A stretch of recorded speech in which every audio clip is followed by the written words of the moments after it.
Ronca è un comune della provincia di Verona ai confini con Vicenza.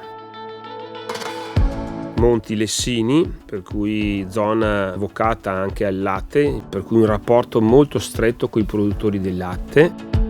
Insieme cerchiamo di fare una materia prima eccellente. E poi di conseguenza l'arte casearia, che è quella di creare dei formaggi che diano di più di quello che è la normalità.